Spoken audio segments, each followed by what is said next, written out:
1160 Mongolia ಅಲ್ಲಿ nomadic tribal groups ಅನ್ನೋರು rule ಮಾಡೋರು. ಆದ್ರೆ ಮಂಗೋಲ್ ಗಿದ್ದಿದ್ದು ಒಂದೇ ಎನಿಮಿ, ಚೈನಾದವ್ರನ್ನ ಎದುರಾಕೊಳ್ಳೋ ಧೈರ್ಯ ಬಂದಿದ್ದು ಮಂಗೋಲ್ಸ್ ಅವ್ರಿಗೆ ಗೆಂಗಿಸ್ ಖಾನ್ ಇಂದ. ಅವ್ನು 1162 ಬೈಕಾಲ್ ಅನ್ನೋ ಒಂದು ಹಳ್ಳಿಯಲ್ಲಿ ಹುಟ್ಟುತ್ತಾನೆ. ಫಾರ್ ದ ಫಸ್ಟ್ ಟೈಮ್ ಮಂಗೋಲ್ಸ್ನೆಲ್ಲ ಗ್ರೂಪ್ ಮಾಡಿ ಅವ್ರಿಗೆ ಚೈನಾ ಅಗೇನ್ಸ್ಟ್ ಫೈಟ್ ಮಾಡಕ್ಕೆ ಧೈರ್ಯ ಕೊಡ್ತಾನೆ. ಇಯರ್ 1221 ಗೆಂಗಿಸ್ ಖಾನ್ ಇಂಡಸ್ ನದಿ ತನಕ ಬಂದಿದ್ದ, ಬಟ್ ಆದ್ರೆ ಇಂಡಿಯಾ ಒಳಗಡೆ ಬರಲ್ಲ. ಗೋಲ್ಡನ್ ನೆಸ್ಟ್ ಹತ್ರ ಅಷ್ಟು ಹತ್ರ ಬಂದು ಅವ್ನು ರಿಟರ್ನ್ ಹೋಗ್ತಾನೆ. ಯಾಕೆಂದ್ರೆ ಗೆಂಗಿಸ್ ಖಾನ್ ಯಾವತ್ತು ಫೈಟ್ ಮಾಡ್ತಿದ್ದು ರಿವೆಂಜ್ಗೋಸ್ಕರ.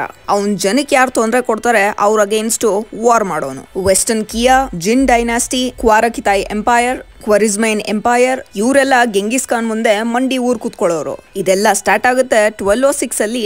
ಚೈನಾದವ್ರು ಯಾವಾಗ ಮಂಗೋಲ್ಸ್ ನ ಟಾರ್ಚರ್ ಮಾಡಕ್ ಸ್ಟಾರ್ಟ್ ಮಾಡ್ತಾರೆ. ಹಿಂಗೆ ಒಂದು ಟೈಮಲ್ಲಿ ನಮ್ಮನ್ನ ಮುಗಲ್ಸ್ ಮತ್ತೆ ಬ್ರಿಟಿಷ್ ಅವರು ಟಾರ್ಚರ್ ಮಾಡ್ತಿದ್ರು, ಸೇಮ್ ಅದೇ ತರ.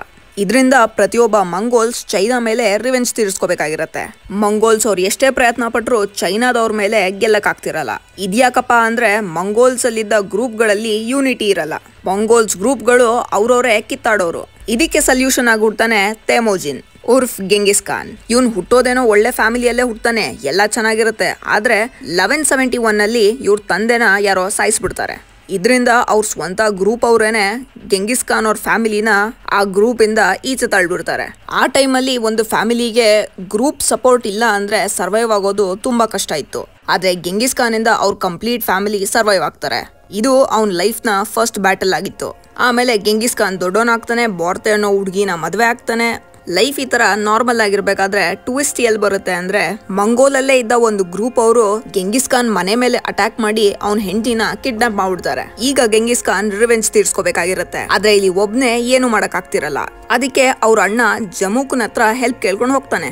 ಅಣ್ಣ ತಮ್ಮ ಇಬ್ರು ಟೀಮ್ ಅಪ್ ಆಗಿ ರಾತ್ರಿ ಆ ಗ್ರೂಪ್ ಮೇಲೆ ಅಟ್ಯಾಕ್ ಮಾಡ್ಬಿಡ್ತಾರೆ. ಫೈನಲ್ ಆಗಿ ಅಲ್ಲಿನ ಗ್ರೂಪ್ನವ್ರನ್ನೆಲ್ಲ ಹೊಡೆದಾಕಿ ಅವ್ನ ಹೆಂಡತಿನ ವಾಪಸ್ ಕರ್ಕೊಂಡ್ ಬರ್ತಾನೆ. ಈ ಪ್ಲಾನ್ ಸಕ್ಸಸ್ಫುಲ್ ಆದ್ಮೇಲೆ ಗೆಂಗಿಸ್ ಖಾನ್ ಗೊತ್ತಾಗಿರುತ್ತೆ ಒಬ್ನೇ ಏನು ಮಾಡ್ಕೊಳಕ್ಕಾಗಲ್ಲ, ಯಾವತ್ತು ಗ್ರೂಪ್ ಅಲ್ಲಿ ಅಟ್ಯಾಕ್ ಮಾಡಿದ್ರೇನೆ ಒಳ್ಳೇದು ಅಂತ. ಈಗ ಗೆಂಗಿಸ್ಗಿದ್ದ ನೆಕ್ಸ್ಟ್ ಎನಿಮಿ ಚೈನಾ. ಅವನು ಗೊತ್ತಿರುತ್ತೆ ಚೈನಾದವ್ರನ್ನ ನಾನು ಸೋಲಿಸ್ಬೇಕು ಅಂದ್ರೆ ಇಡೀ ಮಂಗೋಲ್ಸ್ ನಾನು ಒಟ್ಟಿಗೆ ಕರ್ಕೊಂಡ್ ಬರ್ಬೇಕು ಅಂತ. ಈ ಪ್ಲಾನ್ ನ ಎಕ್ಸಿಕ್ಯೂಟ್ ಮಾಡಕ್ಕೆ ಗೆಂಗಿಸ್ ಖಾನ್ ಮತ್ತೆ ಅವ್ರ ಅಣ್ಣ ಜಮೂಕಾ ಇಬ್ರು ಸೇರ್ಕೊಂಡು ಬೇರೆ ಮಂಗೋಲ್ಸ್ ಗ್ರೂಪ್ ಮೇಲೆ ಅಟ್ಯಾಕ್ ಮಾಡಕ್ ಸ್ಟಾರ್ಟ್ ಮಾಡ್ತಾರೆ.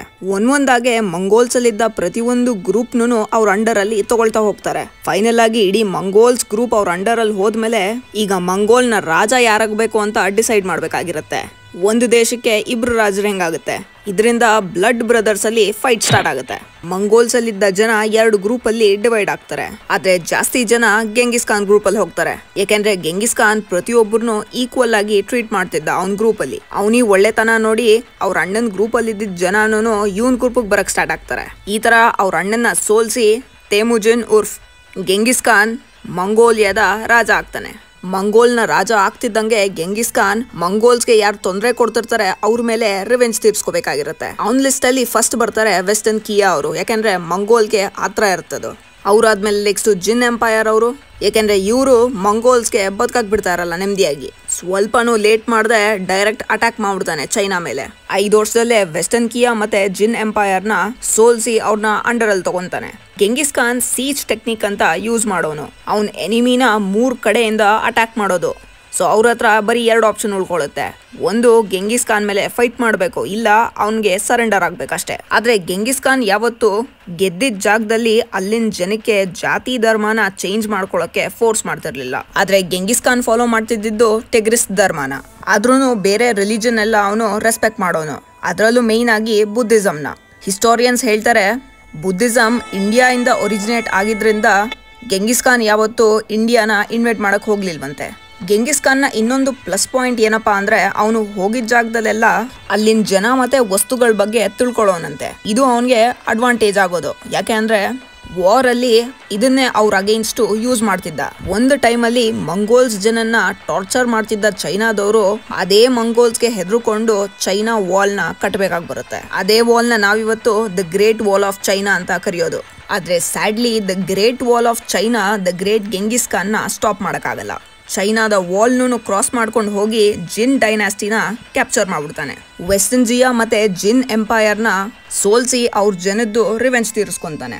ಈ ತರ ಗೆಂಗಿಸ್ ಖಾನ್ ಅವ್ನ ಶತ್ರು ದೇಶಕ್ಕೇನೆ ಹೋಗಿ ಅವ್ರ ಹತ್ರನೇ ಎಲ್ಲ ಕಲ್ತ್ಕೊಂಡು ಅವ್ರ ಅಗೇನ್ಸ್ಟೇ ಫೈಟ್ ಮಾಡಿ ವಿನ್ ಆಗ್ತಿರ್ತಾನೆ. ಈ ತರ ಇರ್ಬೇಕಾದ್ರೆ 1280 ಖಾರಾ ಕಿತಾಯ್ ಅಂತ ಒಂದು ಎಂಪೈರು ಮಂಗೋಲ್ನ ಒಂದು ಸಿಟಿ ಮೇಲೆ ಅಟ್ಯಾಕ್ ಮಾಡಿ ಅಲ್ಲಿನ ರಾಜನ್ನ ಸಾಯಿಸ್ಬಿಡ್ತಾರೆ. ಅದ್ರ ರಿಸಲ್ಟ್ ಏನಾಗುತ್ತೆ ಅಂದ್ರೆ ಖಾರಾ ಕಿತಾಯ್ ಎಂಪೈರು ಭೂಮಿ ಮೇಲೆ ಯಾವತ್ತಿಗೂ ಇರ್ಲೇ ಇರ್ಲಿಲ್ವೇನೋ ಆ ತರ ಆ ಎಂಪೈರ್ನ ಕಂಪ್ಲೀಟ್ ಆಗಿ ಅಳ್ಸಾಕ್ಬಿಡ್ತಾನೆ. ಇವ್ರಾದ್ಮೇಲೆ ನೆಕ್ಸ್ಟ್ ಗೆಂಗಿಸ್ ಖಾನ್ನ ಎದುರಾಕೊಂತಾರೆ ಖ್ವರಾಜಮ್ ಎಂಪೈರ್ ಅಂತ. ಇವರು ಮಂಗೋಲ್ಸ್ಗೆ ಪಕ್ಕದ ಮನೆಯವ್ರ ತರ. ಗೆಂಗಿಸ್ ಖಾನ್ ಇಲ್ಲಿಂದ ಟ್ರೇಡ್ ರೂಟ್ಸ್ ಓಪನ್ ಆಗ್ಲಿ ಅಂತ ಅದ್ರ ಬಗ್ಗೆ ಮಾತಾಡಕ್ಕೆ ಅವ್ರ ಜನನ್ನ ಖ್ವರಾಜಮ್ಗೆ ಕಳಿಸ್ತಾನೆ. ಆದ್ರೆ ಅನ್ಫಾರ್ಚುನೇಟ್ ಆಗಿ ಖ್ವರಾಜಮ್ ಎಂಪೈರ್ನ ಕೆಟ್ಟ ಟೈಮ್ ಸ್ಟಾರ್ಟ್ ಆಗಿತ್ತು ಅನ್ಸುತ್ತೆ. ಅಲ್ಲಿನ ರಾಜ ಅಲಾವುದ್ದೀನ್ ಮೊಹಮ್ಮದ್ II ಮಂಗೋಲಿಂದ ಹೋಗಿದ್ದ ಜನನ ಇನ್ಸಲ್ಟ್ ಮಾಡೋದಲ್ದೆ ಅವ್ರನ್ನ ಅಲ್ಲೇ ಸಾಯಿಸ್ಬಿಡ್ತಾನೆ. ಇದರಿಂದ ಅವ್ರ ಜನಕ್ಕೋಸ್ಕರ ರಿವೆಂಜ್ ತೀರ್ಸ್ಕೊಳಕ್ಕೆ ಗೆಂಗಿಸ್ ಖಾನ್ ಖ್ವರಾಜಮ್ ಎಂಪೈರ್ನ ದಿ ಎಂಡ್ ಮಾಡ್ಬಿಡ್ತಾನೆ. ಇದಾದ್ಮೇಲೆ ಅಲಾವುದ್ದೀನ್ ಮಗ ಜಲಾಲುದ್ದೀನ್ ಗೆಂಗಿಸ್ ಖಾನ್ನ ಸೋಲ್ಸಕ್ಕೆ ಟ್ರೈ ಮಾಡ್ತಾನೆ. ಅದು ಅಲ್ಲದೆ ಡೆಲ್ಲಿ ಸುಲ್ತಾನ್ ಹತ್ರನೂ ಹೆಲ್ಪ್ ಕೇಳ್ಕೊಂಡು ಹೋಗ್ತಾನೆ. ಆದ್ರೆ ಡೆಲ್ಲಿಯಿಂದನೂ ಏನು ಹೆಲ್ಪ್ ಸಿಗಲ್ಲ ಅವನಿಗೆ. ಸೊ ಹಿಸ್ಟೋರಿಯನ್ಸ್ ಇದನ್ನು ಪಾಯಿಂಟ್ ಮಾಡ್ತಾರೆ, ಗೆಂಗಿಸ್ ಖಾನ್ಗೆ ಇದರಿಂದ ಇಂಡಿಯಾ ಮೇಲೆ ಅಟ್ಯಾಕ್ ಮಾಡೋದಕ್ಕೆ ಯಾವತ್ತೂ ಏನು ರೀಸನ್ನೇ ಸಿಗ್ಲಿಲ್ಲ. ಈ ತರ ಗೆಂಗಿಸ್ ಖಾನ್ ಹಿಸ್ಟ್ರಿಯಲ್ಲೇನೆ ಅವ್ನು ಯಾವತ್ತೂ ದುಡ್ಡುಗೋಸ್ಕರ ಅಟ್ಯಾಕ್ ಮಾಡ್ತಿರ್ಲಿಲ್ಲ. ಅವ್ನು ಅಟ್ಯಾಕ್ ಮಾಡ್ತಿದ್ದು ಅವ್ನ ಜನಕ್ಕೆ ಯಾರನ್ನ ತೊಂದರೆ ಕೊಟ್ರೆ ಅದ್ರ ರಿವೆಂಜ್ ತೀರಿಸ್ಕೊಳಕ್ಕೆ ವಾರ್ ಮಾಡೋನು. ಇದೇ ತರ ಇನ್ನೊಂದು ವಾರ್ ಆಗುತ್ತೆ. ಗೆಂಗಿಸ್ ಖಾನ್ ಖ್ವರಾಜಮ್ ಎಂಪೈರ್ ಅಲ್ಲಿ ಫೈಟ್ ಮಾಡ್ಬೇಕಾದ್ರೆ ಇದಕ್ಕೂ ಮುಂಚೆ ಫೈಟ್ ಮಾಡಿ ಗೆದ್ದಿದ್ದ ವೆಸ್ಟರ್ನ್ ಕಿಯಾ ಎಂಪೈರ್ ಅವನ್ ಅಂಡರ್ ಅಲ್ಲಿ ಬರೋದು. ಸೊ ಅವನು ಖ್ವರಾಜಮ್ ಅಲ್ಲಿ ಫೈಟ್ ಮಾಡ್ಬೇಕಾದ್ರೆ ವೆಸ್ಟರ್ನ್ ಕಿಯಾಗೆ ಮೆಸೇಜ್ ಕಳ್ಸಿರ್ತಾನೆ, ಸೋಲ್ಜರ್ಸ್ನ ಕಳಿಸಿ ಅಂತ. ಆದ್ರೆ ವೆಸ್ಟರ್ನ್ ಕಿಯಾ ಅವರು ಮೋಸ ಮಾಡ್ಬಿಡ್ತಾರೆ, ಗೆಂಗಿಸ್ ಖಾನ್ಗೆ ಯಾವುದೇ ಹೆಲ್ಪ್ನ ಕಳ್ಸ್ಕೊಡಲ್ಲ. ಸೊ ಇಲ್ಲಾಗಿದ್ದ ಮೋಸಕ್ಕೆ ರಿವೆಂಜ್ ತೀರಿಸ್ಕೊಳಕ್ಕೆ ಖ್ವರಾಜಮ್ ಎಂಪೈರ್ನ ಹಾಳು ಮಾಡಾದ್ಮೇಲೆ ಸೀದಾ ಅವನು ವೆಸ್ಟರ್ನ್ ಕಿಯಾ ಕಡೆಗೆ ಹೋಗ್ತಾನೆ ರಿವೆಂಜ್ ತೀರಿಸ್ಕೊಳಕ್ಕೆ.